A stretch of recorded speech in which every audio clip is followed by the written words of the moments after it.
생명을 유지하기 위해서는 이제 우리가 숨을 쉬고 체온을 잘 적당히 유지하고 심장도 뛰어야 되고요. 혈압도 잘 유지가 되어야 되거든요. 이런 네 가지를 우리의 그런 생명을 유지하는 활력증후라고 이야기합니다. 근데 통증은 5번째 활력증후라고 이야기하고 있어요. 그래서 입원한 경험이 있으신 분들은 아마 간호사님들이 체온이나 혈압을 재면서 지금 통증이 있으세요? 지금 통증이 몇 점 정도 되세요? 이런 질문을 받으셨을 거예요. 그래서 지금 통증 조절은 매우 중요한 그런 문제 중에 하나입니다.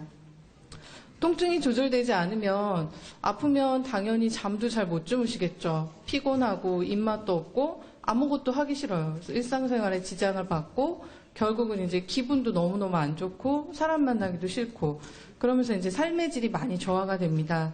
근데 제가 말씀드렸듯이 완전하게는 아니더라도 어느 정도는 암으로 인한 통증은 조절이 될 수 있습니다.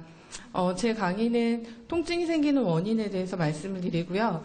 이제 암으로 인한 통증은 대부분 마약성 진통제를 사용하게 되는데 마약성 진통제에 대한 그 선입견이나 오해들을 많이 갖고 계세요. 그래서 그런 부분에 대해서 올바른 이해를 할 수 있도록 간략하게 좀 말씀을 드리고요. 통증은 이제 굉장히 주관적인 증상이에요. 본인만이 가장 잘 아는 그런 느낌이잖아요. 그렇기 때문에 그거를 정확하게 의료진에게 표현해 주는 게 굉장히 중요하거든요. 그래서 그런 방법에 대해서 간단히 말씀을 드리고 또 통증을 치료하는 데 있어서 가장 효과적이고 그런 방법은 이제 약물요법이거든요. 그리고 그것과 이제 이해 방법에 대해서 간단하게 소개시켜 드리겠습니다. 통증은 왜 생길까요? 당연히 암 때문에 생기겠죠. 암세포가 뼈라든지 신경, 주변의 장기를 누르거나 침범할 때 발생할 수 있습니다. 그리고 이제 우리가 암을 진단받고 나서 이제 앞서 여러 가지 배운 그런 것 중에 이제 수술이나 항암 치료나 방사선 치료를 받게 되는데 이런 암 치료로 인한 부작용으로 인해서도 통증이 발생할 수 있습니다.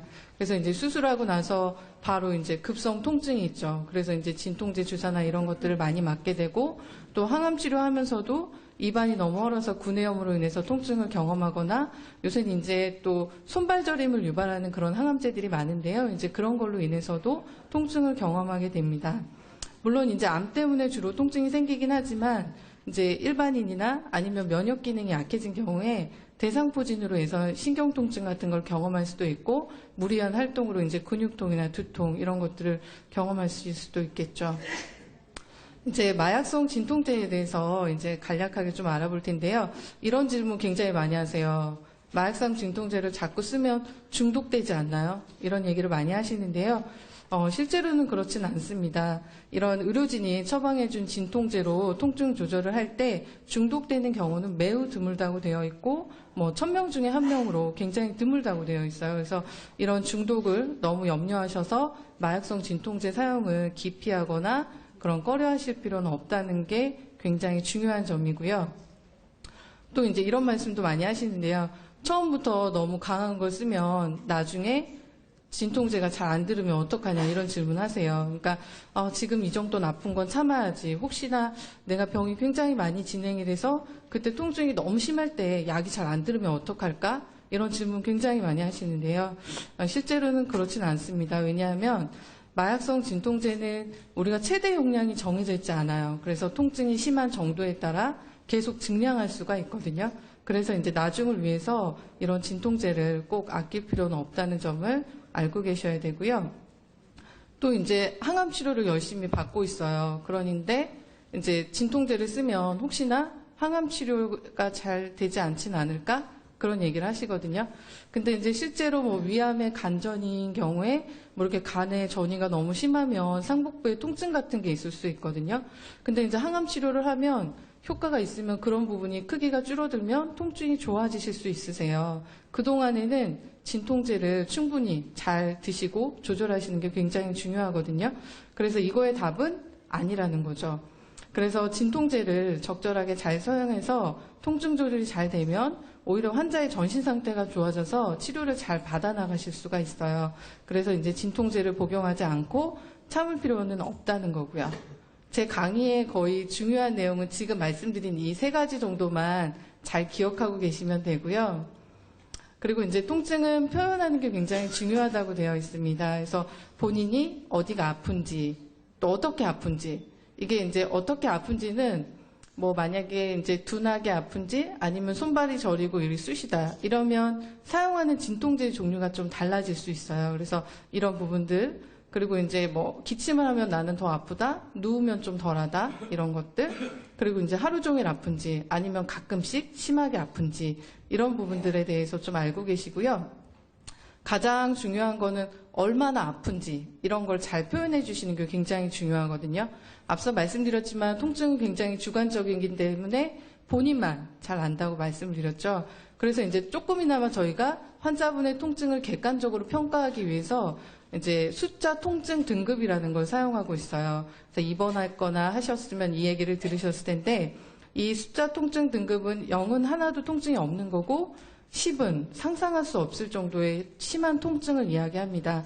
그래서 이제 1, 2, 3 정도는 약한 통증, 4, 5, 6은 한 중간 정도, 7부터 10까지는 굉장히 심한 통증이에요. 그래서 4 이상 정도의 통증을 경험한다면 진통 조절이 잘 안 되고 있는 거거든요. 저희가 통증을 조절하는데 목표는 0점이었으면 굉장히 좋겠죠. 하나도 안 아프신 게 가장 해피한 거잖아요. 그렇지만 이제 적어도 이제 3점 이하로는 유지를 하려고 저희가 의료진이 목표로 하고 있습니다. 통증은 대부분 진통제를 잘 사용하면 적절하게 조절이 될 수 있습니다. 네, 통증의 원인이라든지 아까 말한 통증 점수 있죠. 통증 강도에 따라서 이제 의료진이 진통제 종류나 용량을 결정하게 됩니다. 그리고 이제 그런 약제를 선택할 때 저희가 이제 진통제 사다리 이런 걸 이용하거든요. 그래서 1, 2, 3단계가 있는데 1단계는 약한 통증이에요. 그럴 때는 이제 마약이 아닌 비마약성 진통제를 쓰고 2단계는 한 중간 정도 그런 경우에는 약한 마약성 진통제를 사용하고요. 3단계 심한 통증일 때는 강한 마약성 진통제를 사용하도록 되어 있습니다. 통증이 약할 때는 1단계부터 시작을 하고 점차 올라가고요. 하지만 이제 환자가 처음부터 막 7점, 8점 너무 심한 통증을 경험하고 계시면 처음부터 이제 강한 마약성 진통제를 사용할 수 있습니다. 제가 진통제 종류에 대해서 몇 가지 말씀을 드릴 텐데, 지금 이제 진통제를 복용하시고 계신 분들은 이러한 약제들에 대해서 조금 익숙해서 잘 이해가 될 수도 있는데, 그렇지 않은 분들은 조금 잘 이해가 되지 않으실 수도 있는 점을 양해해 주시고요. 제가 먼저 이제 이게 좀 버전이 달라요. 약간 깨졌네요. 진통제에서 이제 비마약성 진통제는 약한 소염제하고, 그러니까 약한 진통제와 소염제가 있습니다. 그 중에서 이제 잘 알고 계시는 게 타이레놀, 우리가 두통이 있거나 흔히 복용할 수 있는데요. 이거는 하루에, 이게 한 알에 650ml짜리는 하루에 6알 이상 4,000mg 이상 복용하면 간독성이 있어요. 그래서 너무 많은 양을 하루에 복용하면 안 되고, 이제 항암 치료하면 아까 말씀드릴 때 38도 이상 고열이 나면 병원에 오셔야 된다고 말씀을 드렸죠. 그래서 항암 치료 중에는 얘가 해열 작용하는 게 있기 때문에 이 타이레놀을 함부로 복용하시면 안 됩니다. 그리고 이 옆에 이런 크리돌, 에어타 이런 약제는 소염 진통제인데 뼈나 근육에 통증이 있을 때 이제 효과적으로 사용할 수 있는 약제들이고요. 근데 이제 얘네들은 최대 용량이 정해져 있어요. 그래서 그 최대 용량 이상 사용해도 효과가 별로 없고 부작용만 굉장히 증가하거든요. 그래서 이제 이거는 최대 용량 이상 사용하지 않도록 권하고 있습니다. 그리고 이제 그 다음에는 약한 마약성 진통제들이 있는데요. 아마 통증이 약간 경미하게 계속 있는 분들은 아마 트리돈이나 울트라셋 뭐 이런 것들을 드시고 계신 분들이 계실 거예요. 이런 것들은 이제 약한 마약성 진통제고요. 울트라셋 같은 경우에는 이런 트리돌 성분에 아까 말씀드린 타이레놀 성분 같은 게 약간 포함이 되어 있고, 마이폴은 이제 타이레놀 성분하고 트리돌, 코데인 이런 성분이 같이 섞여져 있는 복합제제입니다. 그래서 이제 이러한 약들도 타이레놀 성분이 좀 들어있기 때문에 어느 정도 최대 용량이 정해져 있어요. 거기까지 드시고 그 이상 드시는 거를 권하지 않습니다. 그리고 이제 코데인과 디코데가 있는데요. 이거는 이제 진해제 목적으로 기침할 때도 이제 함께 사용하는 약제입니다. 그리고 이제 강한 마약성 진통제가 있는데요. 아마 통증이 굉장히 심하신 분들은 지금 보여드리는 이런 타진, 옥시콘틴, MSR, 저니스타 이런 약들을 드시고 계실 거예요. 이러한 약들은 이제 심한 통증에 사용을 하는데 한 복용을 하면 1시간 정도 있어야 효과가 나타나고 8시간에서 24시간 동안 효과가 유지되는 서방형 진통제입니다. 그래서 이러한 약제들은 8시간 간격, 12시간 간격, 하루에 한 번 이렇게 드시죠. 규칙적으로 잘 챙겨 드시는 게 굉장히 중요하거든요. 오늘은 안 아프니까 안 먹어야겠다. 그러면은 안 돼요. 왜냐하면 규칙적으로 잘 먹었을 때 이제 통증이 잘 조절이 되는데 오늘은 안 아파서 안 먹었는데 갑자기 통증이 너무 심해졌어요. 그러면 평상시에 한 알로 먹고 조절이 됐던 것이 2알, 3알 먹어도 조절이 잘 안 될 수 있고 그 사이에 또 통증 때문에 너무나 많은 괴로운 시간을 보내시게 되잖아요. 그래서 이러한 약제들은 규칙적으로 복용하는 게 굉장히 중요합니다. 그리고 이제 먹는 약도 있는데요. 이제 패치도 있어요. 이게 붙이는 진통제죠. 이것도 붙이시는 분 계실 텐데요. 이제 효과가 3일 정도 유지가 됩니다. 그래서 우리가 이제 보통 근육통이나 이런 게 심하면 몸에 이제 파스를 붙이게 되는데 파스는 저희가 아픈 부위에 붙이죠. 근데 이 패치는 이제 아픈 데는 붙일 필요 없고요. 이제 이게 3일 동안 효과가 잘 유지가 되어야 하기 때문에 이제 잘 붙어 있을 수 있는 곳, 이제 땀이 안 나고 뭐 털이 적고 이런 가슴이나 등 부위에 부착하도록 되어 있고요. 그리고 이제 강한 마약성 진통제 중에 아까 제가 8시간이나 24시간 정도 유지가 되는 지속형 진통제가 있다고 했죠. 그 약제를 규칙적으로 드시는데요. 그 약제를 규칙적으로 먹고 있는데도 갑자기 너무 심한 통증이 생겼어요. 집에서. 그랬을 때 그거를 빨리 진정시킬 수 있는 방법은 이 속균성 진통제입니다. 이거는 복용을 하게 되면 15분 안에 효과가 나타나고 대신 이제 지속 시간은 한 서너 시간밖에 가지 않아요. 근데 이제 갑자기 그렇게 심하게 발생하는 통증에는 굉장히 효과적으로 되어 있습니다. 그래서 뭐 타진 같은 걸 먹고 있을 때 아얄코돈 갑자기 아플 때 이런 걸 챙겨 드실 수 있고요. 이런 것들은 이제 먹는 약제인데 악틱이라고 해서 이런 구강정이 있는데 이거는 이제 스틱으로 되어 있어서 구강 점막에 이렇게 15분 동안 문질러서 진통 효과가 나타나는 그런 속효성 진통제의 종류도 있습니다. 그리고 이제 이러한 제가 여러 가지 몇 가지 약제를 소개시켜 드렸는데 마약성 진통제를 어떻게 복용하는 게 효과적인지 제가 앞쪽에도 잠깐 얘기했지만 지속형 진통제를 규칙적으로 드시는 게 굉장히 중요합니다. 약을 복용하면 진통 효과가 나타나면서 진통 효과가 계속 유지가 일정하게 되는 시점이 있겠죠. 그러다 효과가 떨어지는 시점이 있기 때문에 또 그 다음에 약을 계속 이렇게 규칙적으로 먹는 게 굉장히 중요하고 근데 이제 통증이 어느 정도 있으신 경우에는 이렇게 지속형 진통제만 먹어도 조절이 잘 되시는 분들도 있는데요. 일부에서는 이렇게 갑자기 심한 통증이, 돌발 통증이 발생할 수 있거든요. 그래서 이럴 경우에는 좀 전에 얘기한 그런 속효성 진통제 같은 거를 먹어서 통증 조절을 할 수가 있습니다. 이제 뭐 저는 이제 전문 간호사인데 저희가 이제 전화 상담을 하거나 뭐 이렇게 상담을 할 때 통증에 대해서도 이제 상담을 하게 되는데 그런 사례를 제가 2가지 정도 잠깐 적어봤는데요. 이제 위암으로 간전이가 있어서 항암 치료하는 중인데 오른쪽 옆구리에 이제 통증이 있어서 마이포를 2알씩 하루 3번 정도 드시고 계신 거예요. 근데도 이제 너무 아파서 그 속효성 진통제인 아얄코돈을 한 5번 정도 먹었는데도 계속 아프다고 전화가 오셨어요. 그래서 이제 제가 어떤지 이제 그런 걸 여쭤봤거든요. 그랬더니 부위는 오른쪽 옆구리가 아프고 쿡쿡 쑤시는 양상으로 강도는 심할 때 8점, 약할 때도 5점이래요. 5점은 계속 아픈 거잖아요. 중간적으로 통증이기 때문에 그리고 이제 계속 아프고 조절이 잘 안 되고 있는 거예요. 그래서 하루 종일 얼만큼 약을 먹었는지 이렇게 물어보니까 마이포를 2알씩 하루 3번, 아얄코돈을 5알 드셨어요. 이게 뭐 한 알에 5ml짜리거든요. 그래서 총 25ml인데 이럴 경우에는 이 마이포를 물론 뭐 12알까지 복용할 수 있다고 되어 있지만 이 약을 늘려도 별로 효과가 없으실 거예요. 그래서 이런 경우에는 조금 이게 마이폴이 약한 마약성 진통제거든요. 그래서 이럴 때는 이게 뭐 아픈 횟수가 뭐 계속 많았던 거잖아요. 하루에 3번 이상. 그러면 이제 기본적으로 뭐 복용하고 계신 지속형 진통제를 올려줘야 되기 때문에 진통제 변경이 필요한 상황이거든요. 그래서 이럴 경우에는 이제 외래를 조금 당겨서 방문해야 합니다.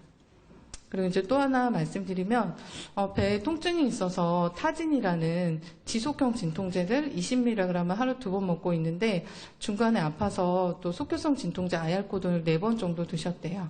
이럴 경우에는 이제 평가를 해보니까 배가 아프고 우리하게 아프시고 심할 땐 8점인데 약할 때는 그래도 3점 정도 약간 어느 정도 조절이 되고 있는데 밥만 드시면 더 아프시다고 하고 그래서 이제 그 전날 복용한 진통제 용량이 얼마인지 해보니까요. 이제 타진 20ml 하루 2번, 아얄코돈 4알 정도 드셨어요. 그래서 계산을 해보니까 이제 이게 조금 복잡하실 수도 있는데 타진을 20ml 2번에서 40ml, 아얄코돈을 20ml, 그래서 이제 총 60ml를 드셨거든요. 그래서 이럴 경우에는 이제 의료진이 이제 뭐 이렇게 20ml 하루 2번 이렇게 먹고 아플 때마다 아얄코돈을 드시라고는 했어요. 하지만 통증 조절이 잘 안 되고 있잖아요. 그러면 그거에 따라서 진통제 계획을 좀 변경할 수도 있습니다. 이제 저희가 이런 진통제를 처음 처방받거나 잘 모르시는 경우에는 이제 종양내과 외래에서 이제 전문 간호사님들이 교육을 해드리는데요. 그래서 이 사람 같은 경우는 60ml이기 때문에 타진을 그 100%로 이제 계산을 해서 이제 30ml로 증량할 수 있어요. 20ml 하루 2번이었는데 30ml 하루 2번. 그러면 총 60ml죠. 그렇게 증량할 수 있고 또 아얄코돈도 원래는 이런 뭐 하루 종일 그 전날 복용한 용량의 뭐 10에서 20% 정도 복용할 수 있다고 되어 있거든요. 그래서 이분은 한 알 5ml를 드셨었는데 10%에서 20%면 6ml에서 12ml잖아요. 그러니까 2알 정도까지 드셔도 되거든요. 그래서 조금 어려우실 수도 있는데 이런 내용을 알고 계시면 좀 도움이 되고 이렇게 해도 잘 안 된다. 그리고 이 방법을 잘 모르겠다. 그러면 종양내과 외래 쪽으로 문의를 해주시면 될 것 같아요. 그리고 이제 진통 보조제가 있습니다. 이런 것들은 이제 아까 뭐 손발이 저리거나 타는 듯한 통증과 같은 신경병증 통증에 굉장히 효과적인데요. 약은 이제 항우울제, 항경련제지만 이런 손발 저림에 효과적인 약이기 때문에 이런 약제들을 사용하고 있습니다. 그래서 유론틴이나 리리카, 에나폰 이런 것들 드시고 계신 분들도 계시죠. 근데 이러한 약들은 한꺼번에 갑자기 용량을 증량하게 되면 환자분들이 좀 가라앉고 졸릴 수도 있고 그래서 이제 용량을 점층적으로 증량하도록 되어 있습니다. 네, 마약성 진통제가 부작용이 좀 있어요. 이제 변비라든지 좀 울렁거리거나 졸리거나 호흡수가 좀 감소될 수가 있고요. 근데 이제 변비를 빼고 대부분의 약 부작용들은 시간이 지나면 조금 좋아질 수 있거든요. 근데 이제 지속되는 경우에는 이제 의료진에게 문의를 해주셔야 하고요. 변비 같은 경우에는 시간이 지나도 좋아지지 않기 때문에 마약성 진통제를 드시는 경우에는 변비약을 예방적으로 같이 복용하시는 게 중요하고요. 이제 물이나 과일, 야채, 또 운동하는 것도 많이 도움이 되고요. 울렁거림은 대부분 시간이 지나면 좀 좋아지시는데요. 심한 경우에는 이제 구토 방지하는 약이라든지 아니면 이제 진통제 종류를 조금 변경할 수도 있습니다. 그리고 이제 처음에는 조금 이제 졸리거나 이러실 수도 있어요. 그래서 이런 것들도 며칠 지나면 좋아지긴 하는데 이제 조금 이런 부작용들이 발생할 수 있고 또 이제 주사 약제라든지 이런 거를 굉장히 빠르게 용량을 증가시키면 호흡이 약간 억제되는 그런 부작용들도 나타날 수 있고요. 그리고 이제 제가 주로 진통제 먹는 약들 중심으로 말씀을 드렸는데 만약에 이제 먹는 약으로 잘 안 되면 이제 뭐 입원해서 주사 약제로 이제 어느 정도 조절을 하고 또 먹는 약이라든지 아니면 이제 붙이는 패치 이런 걸로 이제 변경을 해서 통원 치료를 하시게 되고요. 약물요법이 효과적으로 잘 안 되는 경우에는 이제 뭐 신경 블럭 치료를 한다든지 통증을 느끼는 그런 신경을 차단하는 그런 수술 같은 것들도 할 수 있고 이제 뼈로 인한 통증은 방사선 치료를 해서 통증 감소를 시키기도 합니다. 그리고 이제 약물요법이 통증을 감소시키는데 가장 도움이 되는 방법이에요. 근데 이제 조금 그 보조적으로 도와줄 수 있는 방법이 이제 마사지를 하거나 찜질을 하거나 뭐 이렇게 아까 정신과 교수님 말씀해 주신 것처럼 명상이나 이완요법 이런 것들이 이제 좀 도움이 될 수가 있습니다. 그래서 이제 마사지는 이렇게 뭐 손 마사지도 있고 등 마사지도 있고 발 마사지도 있고 이제 가족분들한테 해주면 이제 신체적으로도 접촉이 되면서 의지가 되고 지지가 되고 이제 정서적으로도 많이 도움이 되실 수 있고요. 엔돌핀이 나와서 또 기분도 좋아지고 통증도 감소되고 잠도 잘 주무실 수 있고요. 그 다음에 이제 온찜질이나 냉찜질 같은 거를 많이 하시게 되는데 온찜질 같은 경우에 입원해서 뭐 황토 찜질팩 이런 거 하시잖아요. 근데 그거를 뜨겁게 해서 막 무작정 계속 대고 계시면 안 되거든요. 그러니까 15분에서 20분 정도만 되라고 되어 있어요. 이걸 잘 기억하셔야 되고요. 30분 이상 하면 오히려 혈관에 수축이 와서 통증 감소에 별로 도움이 되지 않거든요. 그래서 이런 부분을 잘 알고 계시면 좋을 것 같고요. 저희가 이제 암교육센터가 있습니다. 그래서 종양내과 외래가 서관 1층에 있는데 그 가까이 이제 암교육센터라는 곳이 있는데 여기에서 이제 이런 비약물요법에서 도와줄 수 있는 뭐 행복 명상이라든지 웃음 치료라든지 또 통증 관리 이런 것도 다시 한번 교육해 드리는 그런 프로그램이 무료로 다양하게 운영이 되고 있으니까요. 가까우시거나 참여하실 수 있는 분들은 이런 프로그램을 이용하시면 굉장히 좋을 것 같습니다. 그리고 이제 저희가 이런 암 환자의 통증 관리라고 해서 책자가 있습니다. 그래서 이 책자에 보면 제가 오늘 말씀드린 그런 내용들이 다 자세하게 기술이 되어 있고요. 책자는 이제 암교육센터에 가면은 무료로 받으실 수 있습니다. 그래서 이제 통증 관리하는 데 있어서 본인이 복용하고 있는 진통제가 지속형 진통제를 뭐 어떤 용량으로 어떻게 먹고 있는지, 속효성 진통제는 또 어떤 종류의 어떤 용량, 내가 이제 하고 있는 것들을 어느 정도 알고 계셔야겠죠. 그리고 이제 집에서도 언제 통증이 몇 점이어서 진통제 썼더니 뭐 좀 괜찮아졌다든지 이런 것들을 좀 메모를 해 놓으시면 저희가 이제 진료 볼 때 통증 조절하는 데 많이 도움이 될 것 같습니다. 이제 마지막 슬라이드인데요. 통증 조절을 잘 하려면 이제 적극적으로 통증에 대해서 잘 표현을 해주시는 게 굉장히 중요하고, 약을 항상 시간에 맞추어 규칙적으로 복용하는 게 굉장히 중요하고, 또 이제 마약성 진통제는 중독이 되는 경우는 거의 드물기 때문에 이제 꺼려할 필요가 없고 부작용도 대부분 조절할 수 있습니다. 그래서 도움이 필요하면 종양내과의 전문 간호사라든지 아니 진료 보실 때 의료진과 상담해 주시면 도움이 될 것 같고요. 경청해 주셔서 감사합니다.